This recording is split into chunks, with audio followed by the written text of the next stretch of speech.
Thanks to our friends at ANA for flying us to and around Japan. Stick around at the end of this episode for more on this great airline. Close your eyes and picture Japan. Not the hyper-modern Blade Runner landscapes of Tokyo and Osaka, but the Japan of Miyazaki of the shoguns. Tranquil, rural, pristine. Japan as your mind imagines it, the quintessence of everything about this country, crafted and woven together from 1,000 portrayals in books, movies, documentaries, and TV shows. I have spent most of my adult life searching for this place, and I was beginning to think it didn't actually exist. But my friends, I think I finally found it.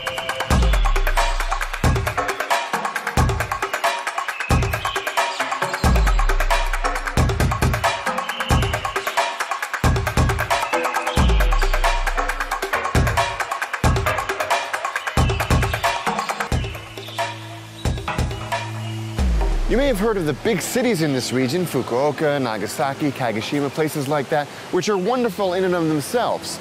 But it's the places in between those cities, the towns, valleys, and villages, that make Kyushu one of the most extraordinary places I've ever been to. As you leave the urban gateways at the edges of Kyushu that connect the island to the rest of Japan and move towards its rural heart, you begin to see signs that not long ago, something terrible happened here. There has been another powerful earthquake in the Japanese city, which was hit to be a magnitude 7.1 earthquake hitting in round about the same place at a depth of 7 kilometers near Kumamoto city. 去年の熊本地震、earthquake で。 From up here, you really get a sense of the scale of the damage that was inflicted upon this entire region by the earthquake. It really is devastating at every level.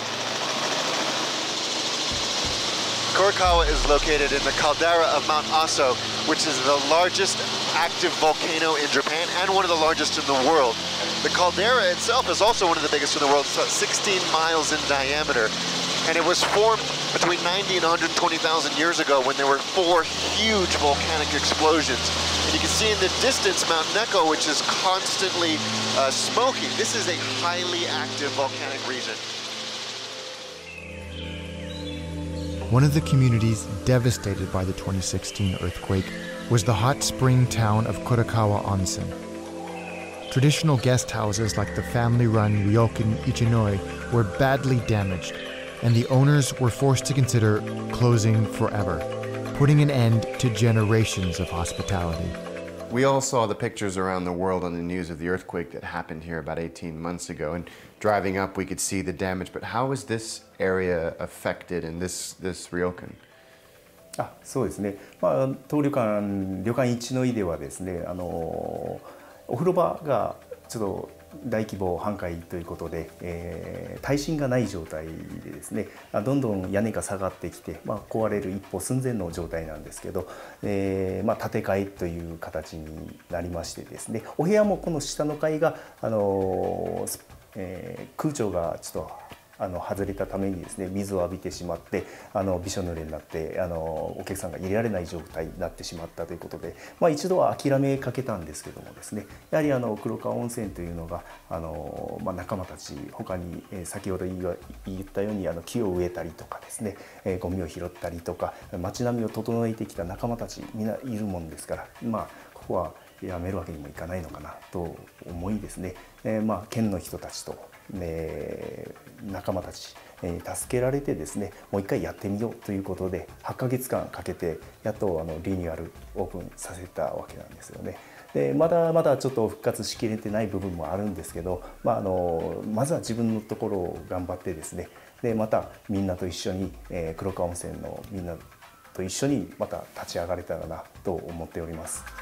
Kurokawa Onsen's storybook beauty has resisted natural disaster and the constant pressure to modernize. Wakadana-san explained that it remains a place of pilgrimage for people of all generations, hoping to reconnect with a side of Japan that had slipped away from them. This has got to be one of the most extraordinary experiences I've I've ever had. I'm sitting in 48 degrees Celsius water that's coming straight out of the ground. We're in a highly volcanic reactive area. And they're incredibly proud of the water here because of the quality of it and also the minerals that it has. So you can go around the individual bathhouses and the water will be slightly different in each one. So this is high in sulfate. You can really smell the egg type smell. But if you go further down the road, one bath will have water that's slightly acidic and one will have one that's slightly alkali. And they're supposed to address either particular ailments or areas of well-being. But I'm outside. This isn't coming from a pipe, it's coming from the ground, and it really is a truly extraordinary experience.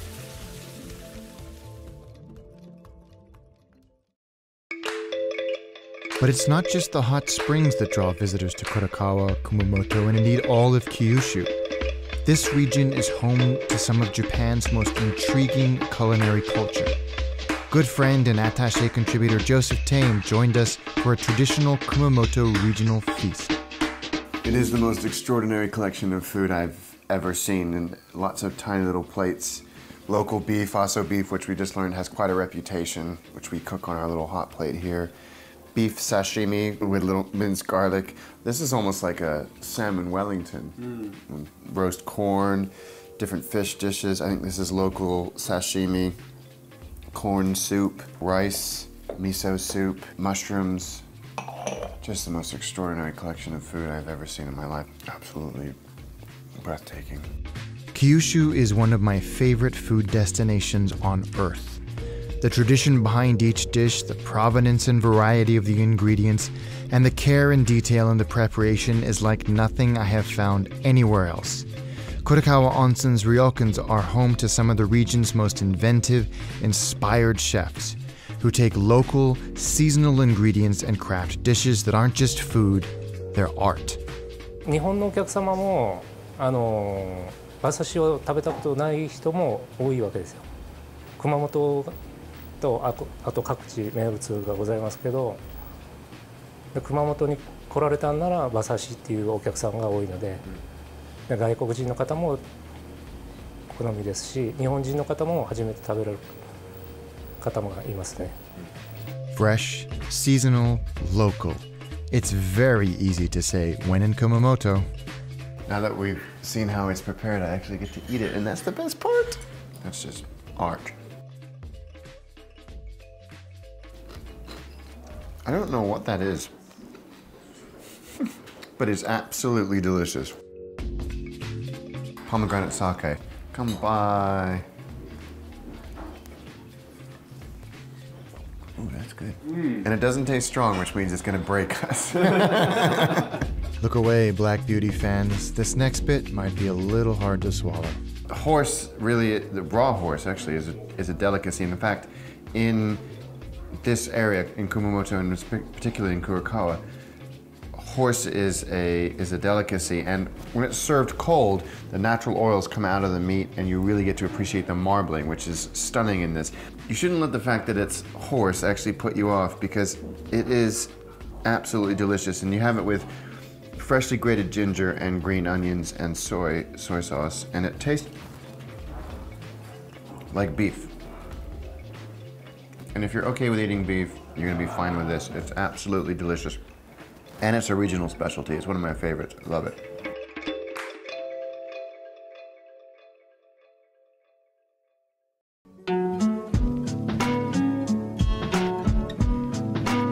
Kurokawa Onsen's impossible beauty, its warm, cleansing springs, and its delicious and artisanal food represent a side of Kyushu that is utterly irresistible. But it's not the only side. As you slide down the caldera and away from Mount Aso's imposing gaze, the Shinkansen carves you a path through Kyushu's villages and valleys. Even though Kyushu is a big region, it's a breeze to get around because of these Shinkansen high-speed trains. Now you can buy a ticket from point A to point B, and they are incredibly good value given that they are incredibly fast and incredibly comfortable. But if you're going to be in Japan for more than a few days and you might take more than one train journey, it's really worth getting one of these, a Japan Rail Pass. You pay a fixed amount of money for unlimited travel on most, but not all, types of Shinkansen train. Here's the big thing though, you cannot get this in Japan. You have to order it in your home country beforehand. It'll be sent to you, bring it with you, it'll be converted into one of these, and then ride the rails until your face falls off. An unscheduled but serendipitous stop introduced us to Amuda, a sleepy former mining town of 90,000 people.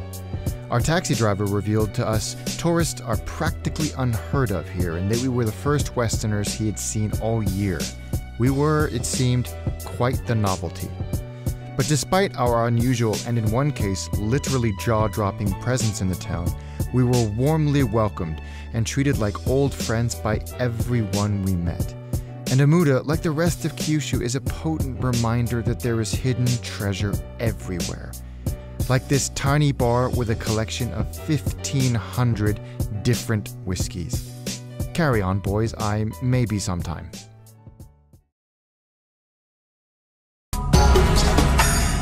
If normal trains can take you from here to there, then the Shinkansen can take you from past to present, from then to now. Fukuoka, Kyushu's biggest city and the 6th largest city in Japan. And I think this place exemplifies why I love Kyushu. It blends quite effortlessly the distant past, the exciting present, and the just out of reach future. Bohemian to the point of quirky and cool without even trying, Fukuoka seems so different to white-collar Tokyo or gritty Osaka. The creative, the contrarian. Perhaps that explains why I feel so at home here.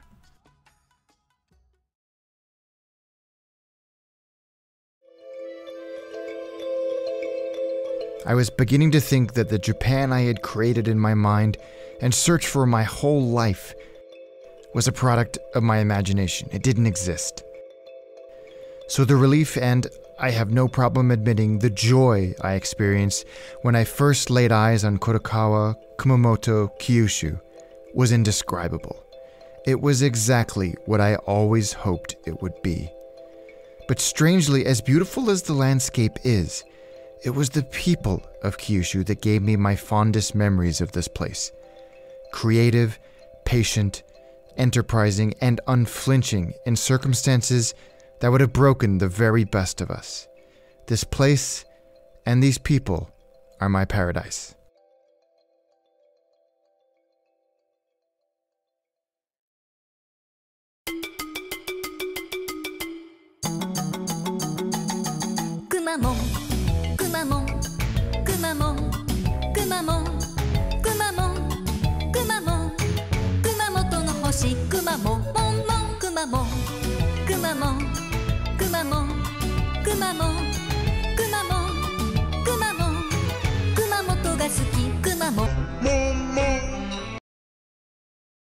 Thanks again to our friends at ANA for flying us to and around Japan.